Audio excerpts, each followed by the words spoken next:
नमस्कार साथियों, मेरा नाम है अक्षय और आपका स्वागत है दृष्टि आईएएस चैनल की इस नए वीडियो में। ये हमारा करंट अफेयर की रिवीजन का प्रोग्राम है जहां पर हम पिछले साल की जो तमाम इंपॉर्टेंट और जरूरी खबरें हैं उनको एक बार रिवाइज करने की कोशिश करेंगे ताकि उनसे जुड़े जो भी इंपॉर्टेंट पॉइंट हैं वो आप तक पहुंचा दिए जाएं। और अगर उससे जुड़ा कोई भी सवाल आता है तो उस सवाल को सॉल्व करने में आपको किसी भी तरह की समस्या का सामना ना करना पड़े। तो जाहिर तौर पर जो पूरा प्रोग्राम होने वाला है वो आपके लिए, आपकी तैयारी के लिहाज से बहुत इंपॉर्टेंट होगा। तो प्रोग्राम को पूरा फॉलो कीजिएगा। इससे पहले की भी हमारी कई वीडियोस हैं, तकरीबन 4 वीडियोस पहले जा चुके हैं, तो आप उन वीडियोस को भी देख सकते हैं। तो ये आज की जो वीडियो है, इस वीडियो में हम इकोनॉमी के सेगमेंट पर ध्यान देंगे, यानी कि इकोनॉमी के सेगमेंट से जुड़ी जो तमाम इंपॉर्टेंट खबरें हैं उन पर चर्चा करेंगे। चलिए इसी नोट के साथ वीडियो की शुरुआत करते हैं और सबसे पहले देखते हैं हमारी पहली खबर को। तो आज की हमारी जो पहली खबर है वो बेसिकली ग्रेशम के नियम और मुद्रा विनिमय दर को लेकर के बात करती है। अब सबसे पहले हमारे लिए समझना जरूरी है कि आखिर ये खबर चर्चा में क्यों आई है। जब आप उसको जान जाएंगे तो आप आसानी से समझ जाएंगे कि आखिर इसमें हमें समझना क्या है। तो खबर की बात करें, खबर चर्चा में क्यों आई है, तो हाल ही में ग्रेशम का जो नियम है वो श्रीलंका में उत्पन्न आर्थिक संकट के दौरान बहुत ज्यादा प्रासंगिक हो गया है। तो ये जो श्रीलंका का आर्थिक संकट है, इस संकट के दौरान ग्रेशम के नियम पर जो है चर्चा की जा रही है। तो अब ये जो ग्रेशम का नियम है, इसका नाम जो है वो अंग्रेज फाइनेंसर थॉमस ग्रेशम के नाम पर रखा गया है। तो ये तो हुआ हमारा इंट्रोडक्शन। अब जो सबसे इंपॉर्टेंट चीज हमारे लिए है वो ये है कि बेसिकली ग्रेशम का नियम कहता क्या है, उसको हमें यहाँ पर समझना होगा। अब सबसे पहले अगर आप ग्रेशम के नियम की बात करें तो यहाँ पर एक छोटा सा सिद्धांत आपको याद रखना है। सिद्धांत क्या है? ग्रेशम का नियम बेसिकली आपको कहता है कि बैड मनी जो है वो गुड मनी को चलन से बाहर कर देता है। तो इतना छोटा सा सिद्धांत है ग्रेशम का नियम, लेकिन इसको समझना बहुत ज्यादा इंपॉर्टेंट है। तो दरअसल चलिए इसको थोड़ा सा समझने की कोशिश करते हैं कि आखिर ग्रेशम का नियम जो है वो कहता क्या है। तो ग्रेशम का नियम जो है वो तकरीबन 1500 के आसपास जो है प्रतिपादित किया गया था, प्रोपाउंड किया गया था। और जो ग्रेशम थे वो बेसिकली जो ब्रिटिश सरकार, ब्रिटिश के मोनार्की जो हुआ करती थी, उनको फाइनेंशियल मैटर्स में, इसके अलावा कॉइन्स के मैटर में एडवाइस किया करते थे। तो ग्रेशम ने एक बार ये थोड़ा सा नोटिस किया, उन्होंने एक बार ये विचार किया कि जो आपकी बुरी मुद्रा होती है, जो बैड मनी होता है, वो आपकी इकोनॉमी से गुड मनी को बाहर कर देता है। इसको हमें समझने के लिए उस समय थोड़ा सा पीछे जाना होगा और इसकी परिस्थिति को समझना होगा कि वो किस संबंध में कहना चाहते थे। तो यहाँ पर आप इमेजिन करिए कि आपकी इकोनॉमी में बेसिकली 2 मुद्राएं चलती हैं। कौन कौन सी 2 मुद्राएं चलती हैं? इसमें से सबसे पहली एक मुद्रा है कि बेसिकली एक कॉइन है, जो कॉइन आपका गोल्ड से बना हुआ है। अब ये जितने गोल्ड से बना हुआ है, मान लीजिए 10 ग्राम गोल्ड से बना हुआ है और 10 ग्राम गोल्ड की वैल्यू क्या है, मान लीजिए 20 रुपए है। लेकिन इस कॉइन की वैल्यू सरकार क्या तय करती है? इसकी कॉइन की वैल्यू तय की जाती है 10 रुपए। और एक दूसरा कॉइन है जो कि आपका सामान्य से किसी पदार्थ से बना हुआ है, सामान्य से किसी धातु से बना हुआ है, और उसकी वो भी 10 ग्राम धातु से बना हुआ है, लेकिन उस 10 ग्राम धातु का मूल्य कितना है? वो उसका मूल्य है तकरीबन 5 रुपए। और सरकार इस मुद्रा का मूल्य क्या तय करती है? ये भी 10 रुपए तय करती है। तो हमारे सामने 2 मुद्राएं हैं, एक मुद्रा का मूल्य 10 रुपए है, दूसरी मुद्रा का मूल्य भी 10 रुपए है। लेकिन जो पहली मुद्रा है वो आपका जिस प्रोडक्ट से बनी हुई है वो प्रोडक्ट है गोल्ड, और गोल्ड की जो वैल्यू है वो क्या है? वो है आपका 20 रुपए। तो अब आप ऐसे में सोच करके देखिए कि लोग क्या करेंगे। लोग बेसिकली जो है आपका ये वाली जो मुद्रा है जो गोल्ड से बनी हुई है, इस मुद्रा को अपने पास रखेंगे और अपने पास रखते हुए इसको पिघलाना शुरू कर देंगे। और पिघलाने के बाद वो उसे करेंसी की तरह इस्तेमाल नहीं करेंगे, वो उसे बाजार में गोल्ड पिघला करके बेचेंगे, क्योंकि बाजार में गोल्ड की वैल्यू ज्यादा है और उनको ज्यादा पैसे प्राप्त होंगे। तो इस तरह से आप कह सकते हैं, इस तरह से अगर आप सिद्धांत को देखें, नियम क्या कहता है? नियम कहता है कि जो बैड मुद्रा है वो आपकी गुड मुद्रा को आपकी चलन से बाहर कर देती है। तो यहाँ पर क्या हो रहा है? यहाँ पर बैड मुद्रा हुई ये वाली मुद्रा, क्योंकि इसकी जो वैल्यू है वो कम है, और गुड मुद्रा कौन सी हुई? ये वाली मुद्रा। और बाहर कौन सी हो रही है? ये वाली मुद्रा आपकी करेंसी के चलन से बाहर हो जाएगी, क्योंकि धीरे धीरे लोग इसको अपने पास स्टोर करना शुरू कर देंगे। इसको कहते हैं आप बेसिकली ग्रेशम का नियम।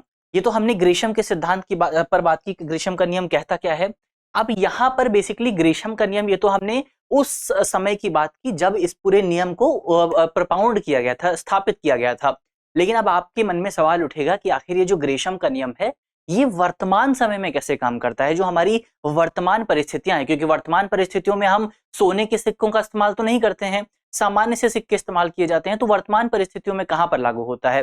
तो ये जो ग्रेशम का नियम है ये वर्तमान परिस्थितियों में अगर आप देखें तो एक्सचेंज रेट के मामले में लागू होता है।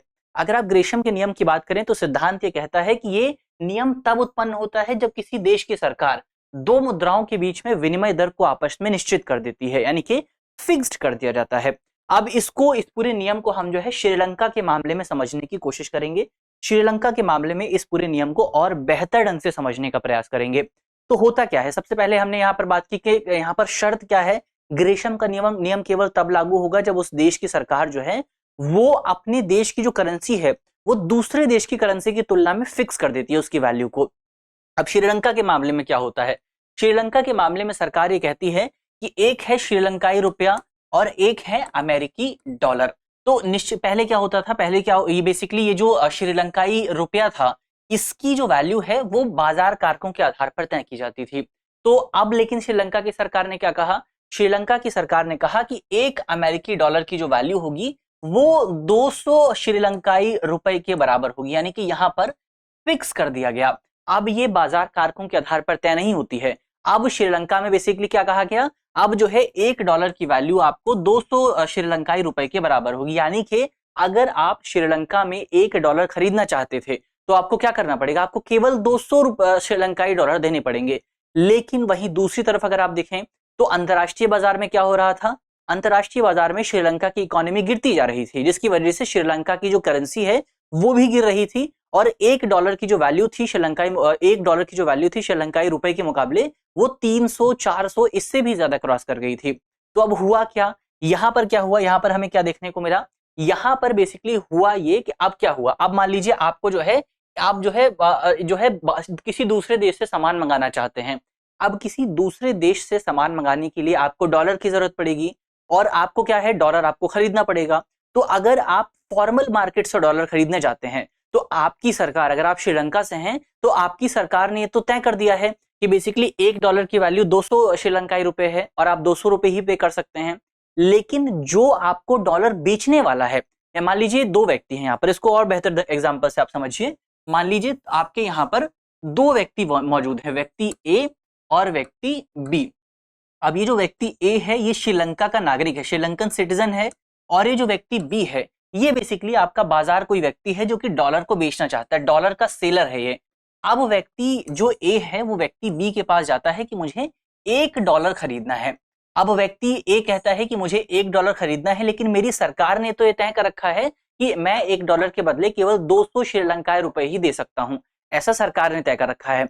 लेकिन ये जो व्यक्ति है, व्यक्ति बी, जिसको अपना डॉलर बेचना है, उसको तो ये पता है कि ये वैल्यू सरकार ने तय करी है, लेकिन जो ब्लैक मार्केट की वैल्यू है वो 200 रुपए से भी ज्यादा है, यानी कि इसको जो है कम पैसे ये व्यक्ति देने, इसको जो है ये व्यक्ति जो पैसे दे रहा है वो कम लग रहे हैं। तो इसका मतलब क्या हुआ, इसका मतलब ये हुआ कि जो व्यक्ति बी है वो इसको अपना डॉलर नहीं देगा, वो क्या करेगा, वो जाएगा किसी तीसरे व्यक्ति के पास, व्यक्ति सी के पास, जो कि ब्लैक मार्केट में खरीदना चाहता है। और ये क्या है, ये कितने रुपए देने को तैयार था, ये आपका केवल 200 श्रीलंकाई रुपए देने को तैयार था।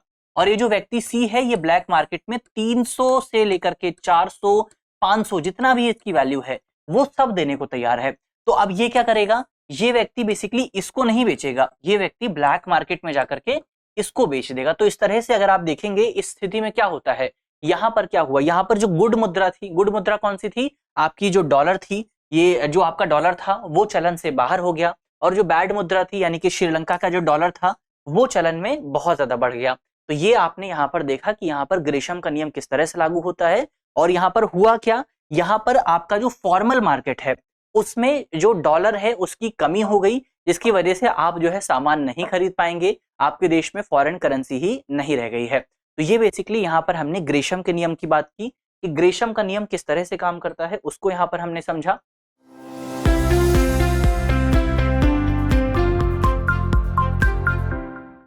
तो ये बेसिकली बाजार विनिमय दर से अलग होती है। जिस मुद्रा के मूल्य का निर्धारण बाजार मूल्य से कम मूल्य पर होता है वह मुद्रा प्रचलन से बाहर हो जाती है। तो वही हमने देखा कि जिस मुद्रा का मूल्य जो है वो बाजार मूल्य से कम मूल्य पर होता है, जैसा कि हमने डॉलर के मामले में देखा, डॉलर का मूल्य ज्यादा था अंतरराष्ट्रीय बाजार में, लेकिन श्रीलंका की सरकार ने तो उसको 200 पे ही तय कर दिया था। तो इस वजह से जो डॉलर था श्रीलंका बाजार से, वो डॉलर श्रीलंका की मार्केट से बाहर हो गया। तो इस तरह से यहाँ पे ग्रेशम का नियम जो है बेसिकली काम करता है। तो हमने ग्रेशम के नियम को भी देखा, ग्रेशम का नियम किस तरह से काम करता है। ये नियम न केवल कागजी मुद्राओं पर बल्कि कमोडिटी मुद्राओं पर और दूसरी तरह की वस्तुओं पर भी लागू होता है। तो ये तो हमने ग्रेशम के नियम की बात की। ग्रेशम का नियम जब आपसे कोई पूछे ग्रेशम का नियम क्या है, तो आप एक शब्द में, एक लाइन में उसको क्या कहेंगे? आप कहेंगे कि एक इकोनॉमी के भीतर जो आपकी बुरी मुद्रा होती है वो आपकी अच्छी मुद्रा को चलन से बाहर कर देती है। बैड मनी जो है आपकी अच्छी मनी को चलन से बाहर कर देता है, गुड मनी को चलन से बाहर कर देता है। ये एक संक्षेप लाइन में आप इसको समझा सकते हैं। फिर उसके बाद अगर आपको विस्तार से जाना है तो उस पर भी हमने बात कर ली है, श्रीलंका का एग्जाम्पल लेकर के कि स्थिति क्या देखने को मिलती है। हमने पहले भी देखा कि पहले क्या स्थिति हुआ करती थी, गोल्ड के कॉइन्स हुआ करते थे, वैल्यू उनकी ज्यादा हुआ करती थी, तो वहां पर भी ग्रेशम का नियम काम करता है। अब एक नियम जो है वो आपके ग्रेशम के नियम के विपरीत भी होता है। हमने क्या देखा था कि ग्रेशम का जो नियम है वो कब काम करता है? ग्रेशम का नियम काम करता है बेसिकली जब आपकी देश की सरकार जो है वो आपके देश में जो करेंसी रेट है, जो एक्सचेंज रेट है, उसको फिक्स कर देती है। लेकिन अगर फिक्स नहीं करती है तब क्या होता है? अगर सरकार करेंसी रेट को फिक्स नहीं करती है तो आपकी इकोनॉमी में जो अच्छी मुद्रा है, जो गुड मनी है, वो बैड मुद्रा को प्रचलन से बाहर कर देती है।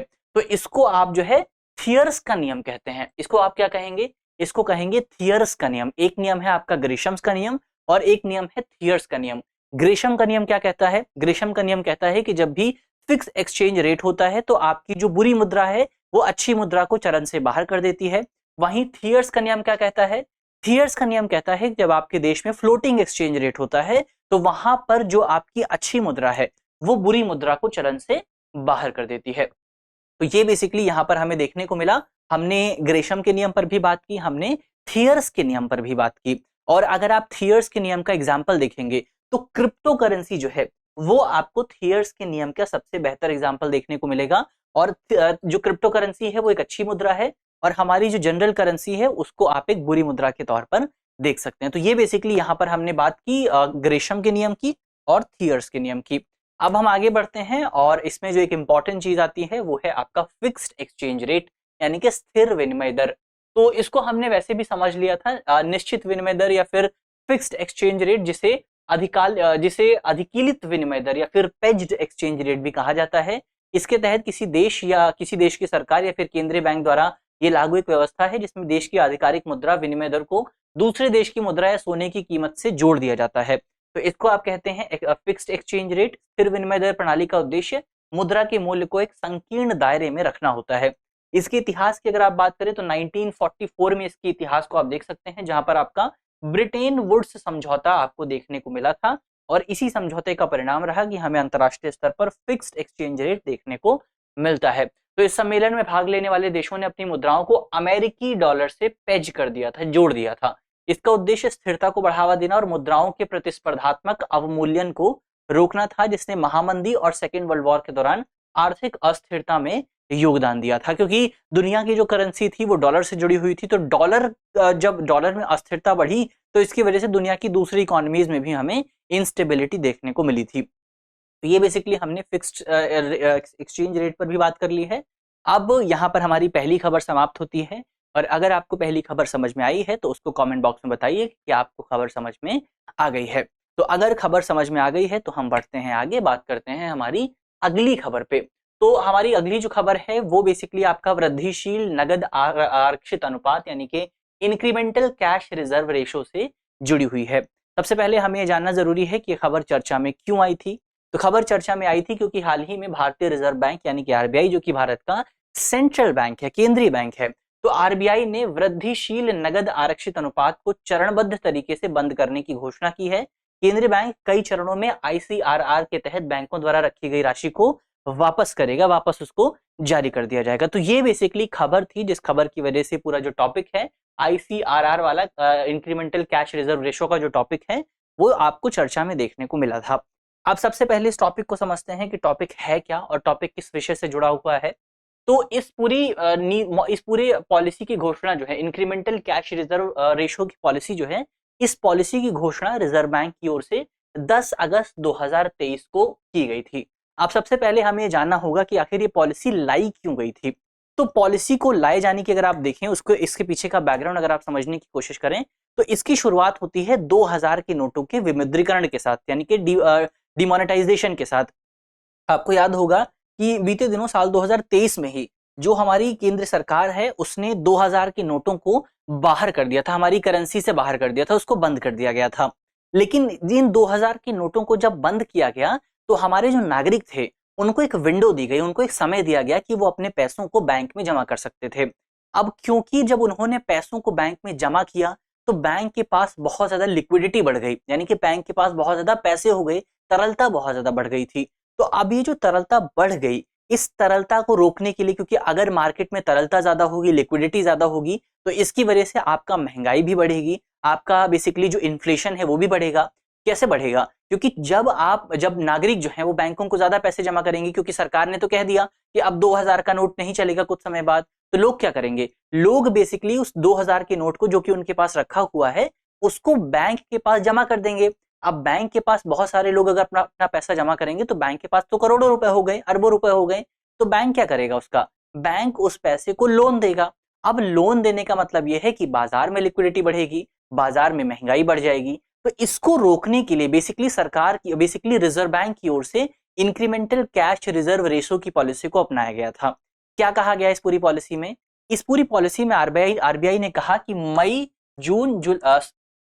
अप्रैल 2023 से लेकर के मई 2023 तक, इस पूरी अवधि के बीच में आरबीआई जो हमारे कमर्शियल बैंक्स हैं, ये 2 महीनों की अवधि है, अप्रैल से लेकर के मई तक। इस पूरी अवधि में आरबीआई ने कहा कि हमारे जो कमर्शियल बैंक्स हैं उन कमर्शियल बैंक्स को जो भी एक्स्ट्रा अमाउंट प्राप्त हुआ है उस एक्स्ट्रा अमाउंट पर तकरीबन 10% जो है वो उन्हें आईसीआरआर के तौर पर रखना होगा, वो उन्हें इंक्रीमेंटल कैश रिजर्व रेशो के तौर पर रखना होगा। तो ये बेसिकली यहां पर कहा गया कि उनका जो भी एक्स्ट्रा अमाउंट है उस एक्स्ट्रा अमाउंट पर जो भी उनका शुद्ध मांग और समय देनदारियां हैं, एनडीटीएल है, net demand, net deposit and total liabilities, उसमें वृद्धि पर उनका जो 10% अमाउंट है वो अमाउंट उन्हें कैश रिजर्व रेशो के तौर पर रखना होगा। अब यहां पर हो सकता है आपको ये लाइन समझ में ना आई हो कि इसका क्या मतलब हुआ, क्या रखना होगा, किस तरह से रखना होगा। तो उसको समझने के लिए बेसिकली आपको सबसे पहले यहां पर जो कैश रिजर्व रेशो है, नगद आरक्षित अनुपात है, इस शब्द को समझना होगा। इसको भी एक बार समझने की कोशिश करते हैं। तो होता क्या है बेसिकली ये है कि रिजर्व बैंक क्या करता है? रिजर्व बैंक अपने जो कमर्शियल बैंक्स हैं उनको ये कहता है कि आप जो है बेसिकली उनकी जो कुल डिपॉजिट है, यानी कि उनके पास जितना भी डिपॉजिट अमाउंट है और इसके अलावा नेट डिपॉजिट है और जो टोटल लायबिलिटीज हैं एनडीटीएल, तो ये जो एनडीटीएल है बेसिकली इसमें आपका सबसे पहले 2 शब्द है, नेट डिपॉजिट यानी कि बैंकों के पास जितना भी पैसा जमा है, और टोटल लायबिलिटी यानी कि बैंकों की जितनी भी टोटल लायबिलिटी है, इन दोनों के बीच का जो अंतर है, इस अंतर का जो है तकरीबन कुछ अमाउंट जो है जो आपके कमर्शियल बैंक्स हैं उन कमर्शियल बैंक्स को इस अंतर का, इस अमाउंट का जो है कुछ हिस्सा आरबीआई के पास रखना होता है कैश के तौर पर, रिजर्व बैंक ऑफ इंडिया के पास रखना होता है कैश के तौर पर। और जितना अमाउंट रखा जाता है उसी अमाउंट को कहा जाता है कैश रिजर्व रेशो। और जब हम यहाँ पर बात करते हैं कि ये अमाउंट उनके पास रखना होता है, इसका मतलब ये नहीं है कि कमर्शियल बैंक पैसा लेकर के जाते हैं आरबीआई के पास, वो लेकर के नहीं जाते, वो रखते अपने पास ही हैं, लेकिन उस पैसे को वो इस्तेमाल नहीं कर सकते हैं, उस पैसे से वो निवेश नहीं कर सकते हैं, उस पैसे को किसी को उधार नहीं दे सकते हैं। अब आप मन में सोचेंगे कि आखिर ये पैसा तो कमर्शियल बैंक का ही है, ये पैसा तो वाणिज्यिक बैंक का है, तो वाणिज्यिक बैंक इस पैसे का इस्तेमाल क्यों नहीं कर सकता? तो इस्तेमाल इस वजह से नहीं कर सकता ताकि अगर मान लीजिए कि कोई अप्रतिकूल परिस्थिति आती है, मान लीजिए कि कोई इमरजेंसी सिचुएशन आती है, तो उस इमरजेंसी सिचुएशन में बेसिकली इस पैसे को इस्तेमाल किया जाएगा। मान लीजिए कि बैंकों में कोई जो है रूमर पैदा होता है कि फला बैंक जो है वो थोड़ी देर में डूबने वाला है, तो लोग क्या करेंगे? लोग अपना पैसा निकालने के लिए बैंक के पास जाएंगे। अब बैंक के पास अगर जो है ये रिजर्व नहीं होगा तो बैंक कहां से पैसे लेकर के आएगा? इसी वजह से बैंक के लिए अनिवार्य होता है कि वो किसी भी आपातकालीन परिस्थिति से निपटने के लिए, किसी भी इस तरह की सिचुएशन से निपटने के लिए अपने पास कुछ पैसे को रिजर्व के तौर पर रखे। इसके अलावा ये जो कैश रिजर्व रेशो है इसको आरबीआई की ओर से इकोनॉमी में इन्फ्लेशन को रेगुलेट करने के लिए, इकोनॉमी में लिक्विडिटी को रेगुलेट करने के लिए भी इस्तेमाल किया जाता है। क्योंकि आरबीआई अगर कहेगा कि आपको ज्यादा पैसा अपने कैश रिजर्व रेशो के तौर पर रखना है तो जाहिर तौर पर बैंक को ज्यादा पैसा रखेंगे और बैंक उस पैसे को लोन के तौर पर नहीं दे पाएंगे, तो इससे मार्केट में जो है लिक्विडिटी कम हो जाएगी। वहीं अगर आरबीआई कहता है कि अब आपको कम पैसे अपने सीआरआर के तौर पर रखने हैं तो इसकी वजह से बैंक ज्यादा पैसे लोन दे पाएंगे और आपकी मार्केट में लिक्विडिटी बढ़ जाएगी। तो इसको कहते हैं आप कैश रिजर्व रेशो। तो हमने यहाँ पर कैश रिजर्व रेशो को भी समझ लिया और net deposit and total liabilities को भी यहाँ पर समझ लिया। अब होता क्या है, हमने पहले भी बात की थी कि जब 2000 के नोट को बंद किया गया था तो अचानक से हमारे जो बैंक है वहां पर लोगों ने पैसे जमा किए, तो बैंकों के पास ज्यादा पैसे आ गए। तो अब आरबीआई ने कहा कि क्योंकि बैंकों के पास ज्यादा पैसे हैं तो उनको अपने जो एक्स्ट्रा अमाउंट आया है, जो एक्स्ट्रा पैसे आए हैं, उसका कुछ हिस्सा सीआरआर यानी कि कैश रिजर्व रेशो के तौर पर रखना होगा और इसको कहा जाएगा इंक्रीमेंटल कैश रिजर्व रेशो। तो ये हमने यहाँ पर सीआरआर आईसीआरआर दोनों की बात कर ली है। अब इसके उद्देश्य की अगर आप बात करें तो आरबीआई ने बैंकिंग प्रणाली में अतिरिक्त तरलता को प्रबंधित करने के लिए, मैनेज करने के लिए एक अस्थायी उपाय के तौर पर, इंपॉर्टेंट शब्द यहाँ पर है अस्थायी उपाय, क्योंकि अब आरबीआई ने इसको बंद करने की बात की थी, एक अस्थायी उपाय के तौर पर आईसीआरआर की घोषणा की थी। तो ये जो अधिशेष तरलता थी इसके कई कारकों ने योगदान दिया था, यानी कि जो एक्स्ट्रा लिक्विडिटी आई थी इसमें कई फैक्टर्स ने अपना रोल प्ले किया था, जैसे कि 2000 रुपए की जो नोट का विमुद्रीकरण किया गया था, इस पर हमने पहले भी बात कर ली है। इसके अलावा इस तरलता में वृद्धि से मूल्य स्थिरता और वित्तीय स्थिरता में बाधा उत्पन्न हो सकती थी। जाहिर तौर पर अगर आपकी मार्केट में ज्यादा लिक्विडिटी आती है तो आपकी मार्केट में महंगाई बढ़ जाती है। इकोनॉमिक्स का बहुत सिंपल सा रूल है कि जब आपकी इकोनॉमी में ज्यादा पैसे आते हैं तो आपकी इकोनॉमी में महंगाई बढ़ जाती है। तो इसको मैनेज करने के लिए, इसको तरलता को प्रबंधित करने के लिए आरबीआई की ओर से इस आईसीआरआर के उपाय को अपनाया गया था। बहुत सिंपल सा मेथड है, बहुत सिंपल सी चीज है। अगर आपको समझ में आया है तो कमेंट बॉक्स में बताइएगा कि ये टॉपिक आपको समझ में आ गया है, और अगर समझ में नहीं आया है तो ये भी आप बता सकते हैं कि टॉपिक आपको समझ में नहीं आया है, इसको और बेहतर ढंग से समझाने की कोशिश की जाएगी।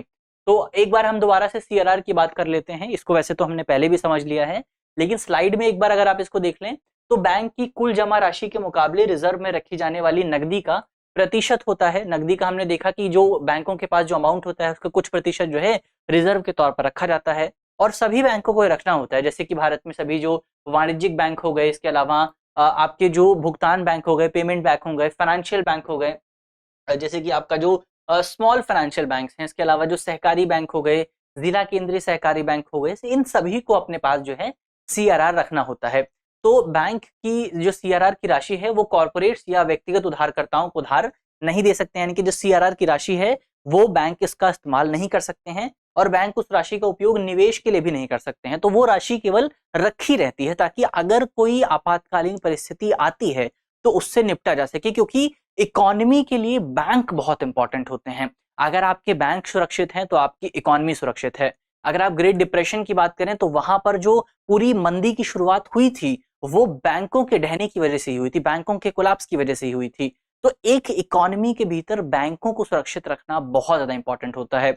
और बैंकों के लिए एक इंपॉर्टेंट बात ये कही जाती है कि बैंक जो है आपके रूमर्स के प्रति बहुत वल्नरेबल होते हैं। रूमर्स किस तरह के रूमर्स? तो जैसा कि हमने पहले भी देखा, मान लीजिए कि आपका खाता है कि एक बैंक अकाउंट में है, बैंक का नाम है बैंक ए, और आपको आपका कोई दोस्त ये बताता है, भले ही वो झूठी खबर हो, भले ही वो फेक न्यूज हो, आपको आपका दोस्त बताता है कि हमारा जो बैंक है वो डूबने वाला है। अब आप क्या करेंगे? आप सोचेंगे कि भले ही ये झूठी खबर है, भले ही फेक न्यूज है, लेकिन आपके अंदर जो विश्वास है बैंक को लेकर के वो जरूर डगमगा जाएगा और आप बैंक से अपना पैसा जरूर निकालने जाएंगे। अब सोच करके देखिए कि आप जो अगर इससे डर गए, तो अगर इकोनॉमी में एक बैंक है जिसके हजारों ग्राहक हैं, जिसके लाखों ग्राहक हैं, उस बैंक के ग्राहकों को अगर इस तरह का कोई रूमर मिलता है और वो अचानक से अपना पैसा बैंक में निकालने पहुंच जाते हैं, तो इसकी वजह से बैंक जो है कोलैप्स कर सकता है, क्योंकि बैंक के पास इतना पैसा कभी नहीं होता कि वो एक बार में अपने सभी ग्राहकों की मांग को पूरा कर सके। तो इसी वजह से बैंकों को सुरक्षित रखना बहुत इंपॉर्टेंट होता है, और बैंकों को सुरक्षित रखने के लिए अलग से इंस्टीट्यूशंस बनाए जाते हैं। तो ये बेसिकली हमने सीआरआर की बात की, कैश रिजर्व रेशो की बात की। अब यहाँ पर हमारा दूसरा टॉपिक समाप्त होता है, बात करते हैं हमारे तीसरे टॉपिक पर। अगले टॉपिक को अगर आप देखें तो भारत में कपास के उत्पादन को लेकर के यहाँ पर बात की गई है, और खबर चर्चा में इस वजह से आई है क्योंकि हालिया आंकड़ों को अगर आप देखेंगे तो आंकड़े ये बताते हैं कि भारत में कपास की जो पैदावार है उसमें काफी ज्यादा गिरावट आपको देखने को मिली है। और इससे क्या होगा? इससे देश में कृषि एवं वस्त्र उद्योग जो है, जो आपका कपड़ा उद्योग जो है, उसके सामने आपको चुनौतियां, उसके सामने आपको चैलेंजेस देखने को मिल सकते हैं, क्योंकि कपास जो है वो एक बहुउद्देशीय फसल है जिसका उपयोग आप भोजन के लिए भी करते हैं, कई जगह पर उसको खाने के लिए भी इस्तेमाल किया जाता है, कई जगह पर चारे के लिए, फाइबर के लिए भी इस्तेमाल किया जाता है। इसके अलावा इसका इस्तेमाल आप वस्त्र बनाने के लिए भी करते हैं, तेल निकालने के लिए भी करते हैं। तो बहुत सारी चीजों के लिए कपास का इस्तेमाल होता है, और अगर कपास की खेती कम होगी, प्रोडक्शन कम होगा तो उसका नकारात्मक प्रभाव हमें देखने को मिल सकता है। तो ये भारत के लाखों किसानों के लिए आय और रोजगार का भी एक स्रोत होता है। बहुत सारे लोग जो है कपास की खेती से जुड़े हुए हैं। कपास की इंपॉर्टेंस की अगर आप बात करें तो भारत में अगर आप देखें तो भारत में कपास कृषि के परिदृश्य में एक महत्वपूर्ण स्थान रखता है और वैश्विक कपास उत्पादन में भारत की जो हिस्सेदारी है वो 25% के आसपास है। यानी कि दुनिया में जितना भी कपास का उत्पादन होता है और उसमें से 25% कपास का उत्पादन अकेले जो है वो आपका भारत की ओर से किया जाता है और इसी वजह से भारत में कपास को व्हाइट गोल्ड के नाम से भी जानते हैं। इसके अलावा ये कैश क्रॉप भी है। कैश क्रॉप क्या होता है? कैश क्रॉप का मतलब ये है कि इसका उपयोग मूलतः, इसका जो उत्पादन है वो मूलतः धन कमाने के लिए भी किया जाता है। यानी कि कई लोग जो है वो इसके कंजम्पशन के लिए इसको नहीं उगाते हैं, कई लोग केवल इसको इसलिए उगाते हैं क्योंकि वो बाजार में इसको बेच सकें और उससे कुछ पैसा कमा सकें। तो इसी को कहा जाता है कैश क्रॉप। तो कपास आपका कैश क्रॉप है, कॉफी आपका कैश क्रॉप है, टी आपका कैश क्रॉप है। तो इस तरह को आप कहते हैं नगद फसलें। तो ये एक नगदी फसल भी है, कैश क्रॉप भी है, इस वजह से भी इसकी इंपॉर्टेंस बहुत ज्यादा बढ़ जाती है। और भारत में कपास की खेती की विभिन्न प्रकार आपको देखने को मिलेंगे, जिसमें से तकरीबन 67% जो कपास की खेती होती है वो वर्षा आधारित होती है, यानी कि बारिश रेनफेड होती है। इसके अलावा तकरीबन 33% कपास की खेती ऐसी है जो कि आपका इरिगेशन बेस्ड होती है। तो ये हमने भारत में कपास की इंपॉर्टेंस पर बात की और उसका क्या परिदृश्य है उसको समझा। इसके अलावा बढ़ती परिस्थितियों की अगर आप बात करें तो कपास जो है लंबे समय तक ठंड से मुक्त अवधि में ही उगाया जा सकता है, जहां पर आपको गर्म धूप वाली जलवायु की जरूरत पड़ती है, जिससे हम कह सकते हैं कि ये जो है गर्म और आर्द्र परिस्थितियों में अधिक बेहतर ढंग से इसका उत्पादन किया जा सकता है। यानी कि जो गर्म इलाके रहते हैं वहां पर आप कपास का बेहतर उत्पादन कर सकते हैं। इसके अलावा खेती की बहुत सारी प्रजातियां आपको देखने को मिलेंगी। तो भारत में जो है इसकी टोटल इसकी 4 प्रजातियां होती हैं कपास की, और भारत में चारों की चारों प्रजातियों का उत्पादन किया जाता है। कौन कौन सी प्रजातियां हैं उनको अगर आप देखें तो इसमें आपको गॉसिपियम देखने को मिलेगी, इसके अलावा गॉसिपियम ऑर्बियम देखने को मिलेगी, जी हर्बेशियम देखने को मिलेगी, जी बारबडेंसा देखने को मिलेगी और जी हिरसुदुआटम देखने को मिलेगी। तो ये 4 प्रजातियां आपको भारत में देखने को मिल जाएंगी। प्रमुख राज्यों की अगर आप बात करें तो इसमें बेसिकली आपको उत्पादन के आधार पर आप जो है भारत में कपास के क्षेत्रों को 3 आधारों पर विभाजित कर सकते हैं। इसमें सबसे पहला है आपका उत्तरी क्षेत्र, फिर मध्य क्षेत्र और फिर दक्षिणी क्षेत्र। इसके अलावा और इंपॉर्टेंट पॉइंट की अगर आप बात करें, इसके महत्व की अगर आप बात करें तो कपास जो है फाइबर के रूप में अपनी भूमिका से परे कपास भोजन और चारे के लिए भी इस्तेमाल किया जाता है।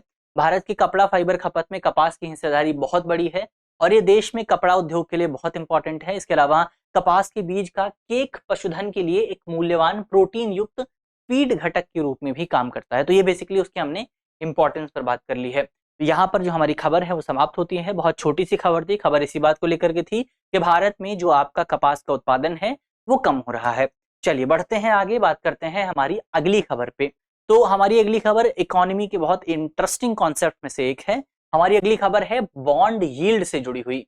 तो सबसे पहले भारत में खबर चर्चा में क्यों आई है? तो खबर चर्चा में इस वजह से आई है क्योंकि रिजर्व बैंक की ओर से सरकारी प्रतिभूतियों यानी कि गवर्नमेंट सिक्योरिटीज को ओपन मार्केट ऑपरेशन के जरिए विक्रय करने का फैसला लिया गया है।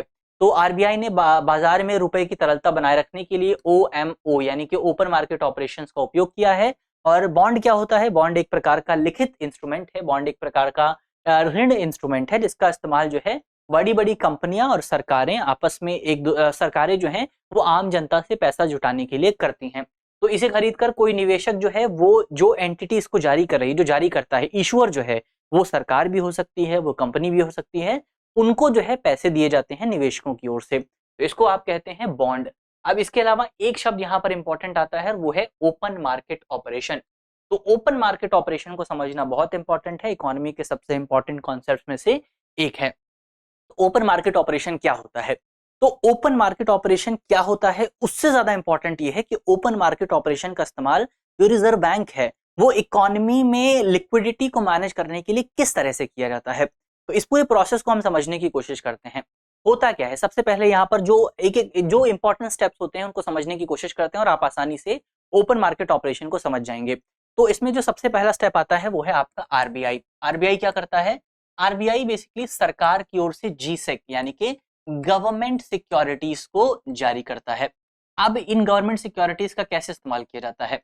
तो इनका इस्तेमाल बेसिकली आम जनता को जो है जारी करने के लिए किया जाता है, आम जनता से जो है पैसे एकत्रित करने के लिए किया जाता है। मान लीजिए कि आपकी इकोनॉमी में केवल जो है ये 6 लोग रहते हैं, तो 1 2 3 4 5 और 6 लोग आपकी इकोनॉमी में रहते हैं। अब क्या होगा, अगर इन 6 लोगों के पास ज्यादा पैसे रहेंगे तो ये लोग ज्यादा खर्च करेंगे, ये लोग मार्केट में ज्यादा लिक्विडिटी लेकर के आएंगे, और अगर मार्केट में ज्यादा खर्च होगा तो आपकी मार्केट में महंगाई भी बढ़ेगी। अब सरकार क्या करेगी, सरकार बेसिकली क्या करेगी कि आरबीआई के माध्यम से गवर्नमेंट सिक्योरिटीज को जारी करेगी। अब गवर्नमेंट सिक्योरिटीज को खरीदेगा कौन, ये 6 लोग खरीदेंगे। अब ये 6 लोग जब गवर्नमेंट सिक्योरिटीज को खरीदेंगे तो इसका मतलब ये होगा कि ये अपना कुछ पैसा सरकार को ट्रांसफर करेंगे।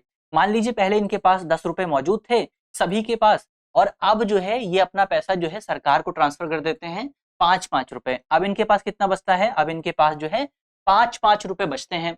तो अब इससे क्या होगा, इससे ये लोग कम खर्च करेंगे, यानी कि इनकी जो कैपेसिटी है खर्च करने की वो कम हो जाएगी। और जब इकोनॉमी में खर्चा कम होगा तो इससे क्या होगा, इकोनॉमी में जब खर्चा कम होगा तो आपकी महंगाई भी कंट्रोल की जा सकती है। बहुत बहुत छोटा सा, बहुत सरल सा डिस्क्रिप्शन था ये।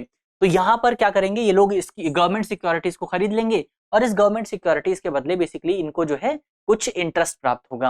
तो ये बेसिकली गवर्नमेंट सिक्योरिटीज किस तरह से काम करती है। ये तो वो सिचुएशन हुई जिस सिचुएशन में सरकार जो है वो आपकी इकोनॉमी में तरलता है या फिर आप कहें महंगाई है उसको नियंत्रित करना चाहती है, उसको कम करना चाहती है। अब एक दूसरी सिचुएशन भी आ सकती है जिस सिचुएशन में आपकी जो सरकार है, आपकी जो आरबीआई है, वो आपकी इकोनॉमी में तरलता को बढ़ाना चाहती है या फिर महंगाई को थोड़ा सा, इन्फ्लेशन को थोड़ा सा ऊपर उठाना चाहती है। तब क्या किया जाएगा, अब इस सिचुएशन में तो आपका गवर्नमेंट सिक्योरिटीज को बेचा जा रहा है, लेकिन दूसरी सिचुएशन में गवर्नमेंट सिक्योरिटीज को खरीदा जाएगा।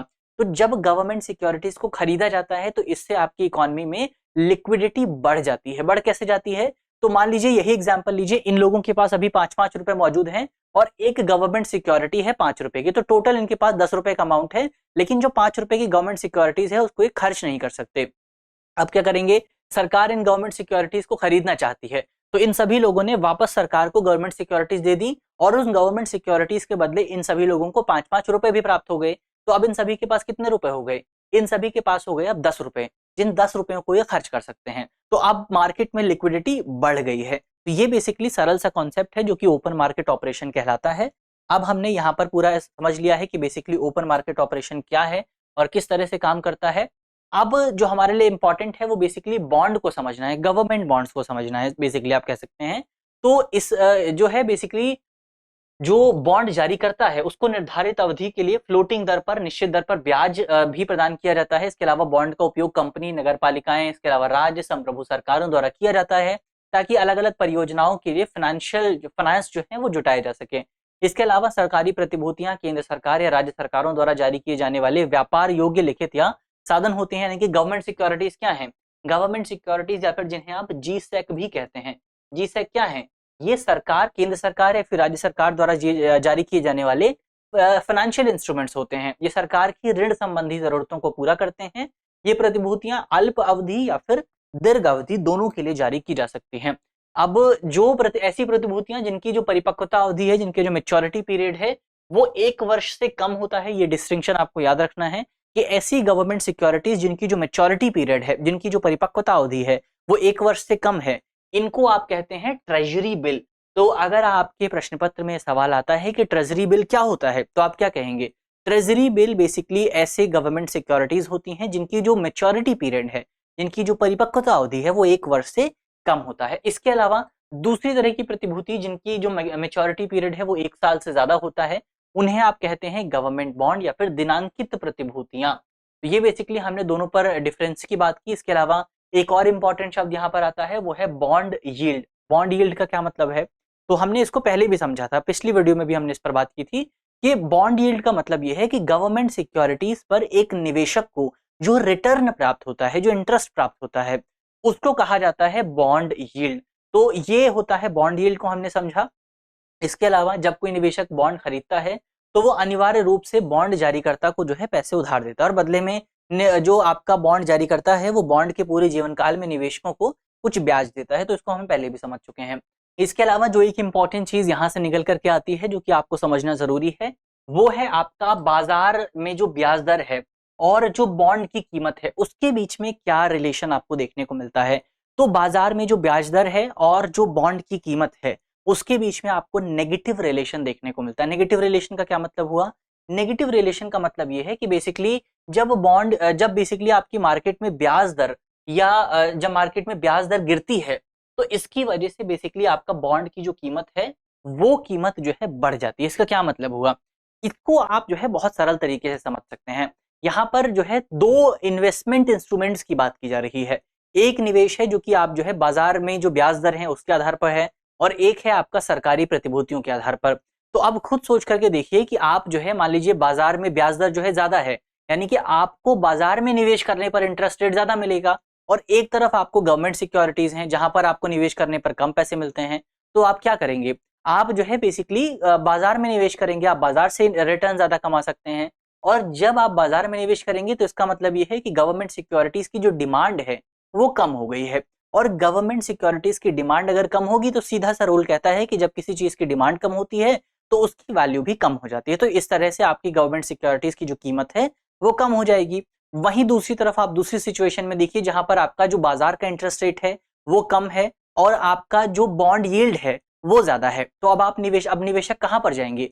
अब निवेशक गवर्नमेंट सिक्योरिटीज में इन्वेस्ट करेंगे। और अगर निवेशक गवर्नमेंट सिक्योरिटीज में इन्वेस्ट करेंगे तो इसका मतलब यह है कि गवर्नमेंट सिक्योरिटीज की जो डिमांड है वो बढ़ रही है। और नियम क्या कहता है? नियम कहता है कि जब किसी चीज की डिमांड बढ़ती है तो उसका प्राइस भी बढ़ जाता है। तो इसको आप कहते हैं कि बेसिकली आपका जो बाजार की ब्याज दर है और जो आपका गवर्नमेंट बॉन्ड्स हैं उनके बीच में नेगेटिव रिलेशन आपको देखने को मिलता है।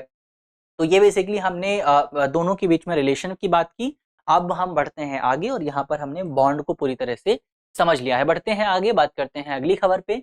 हमारी अगली खबर राष्ट्रीय हल्दी बोर्ड से जुड़ी हुई है। राष्ट्रीय हल्दी बोर्ड खबर चर्चा में इसलिए आई क्योंकि हाल ही में केंद्र सरकार ने तेलंगाना में राष्ट्रीय हल्दी बोर्ड के गठन का जो नोटिफिकेशन था वो जारी किया गया।